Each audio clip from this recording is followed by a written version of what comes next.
Part of the reason many listeners are so attached to Taylor Swift is the fact that so many of us feel like we grew up alongside her. Swift has always had a knack for balancing personal details with more universal experiences, making it feel like she ripped a page out of her diary and laid it over a page from the listener's own journal to write a song. 15 dialed into the experience of trying to navigate high school with that exact extremely personal energy. Count to 10, take it in, this is life before you know who you're going to be, she says. When the time rolled around for Fearless, Taylor's version, an already emotional song took on extra poignancy.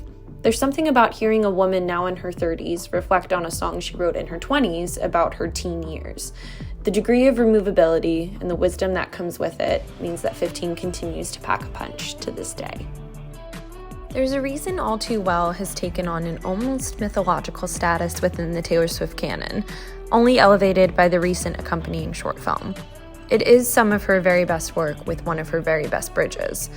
Whether you prefer the original or tend to gravitate towards the 10-minute cut these days, the best line to yell is still, "You call me up again just to break me like a promise, so casually cruel in the name of being honest," and that will just never change. All Too Well remains a milestone in Swift's discography and encapsulates so many parts of the Red era as concisely as possible. Red was a time of transition for the artist and for many of her fans.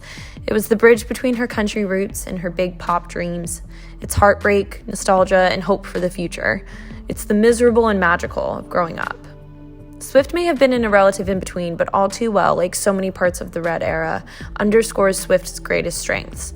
Her pen is her sword, and she knows how to use it. The dreamscape Swift designed in 1989 is electric and addicting.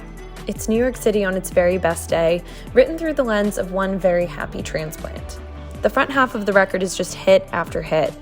Welcome to New York kicks off the party, Blank Space cascades right into the effervescent style, and Out of the Woods, Shake It Off, and Bad Blood all appear before we've even hit the halfway mark of the album.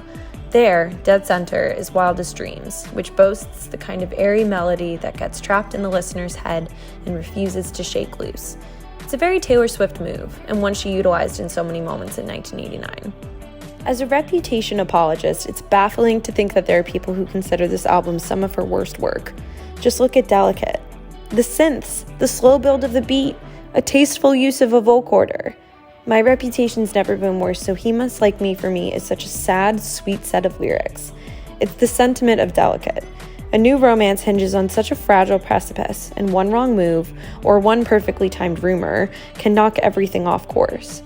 Even if we aren't mega famous like Swift, where our every move is analyzed, the core of Delicate remains relatable and true. With Evermore, Swift expanded on the mythology she had begun in Folklore. The best listening experience for these sister albums, as Swift described them, is as a whole, and Willow is the thread that binds the two chapters together, our bridge from the first half of the project to the next. Life was a willow and it bent right to your wind, she says, over delicate strings and dreamy, wistful background vocals.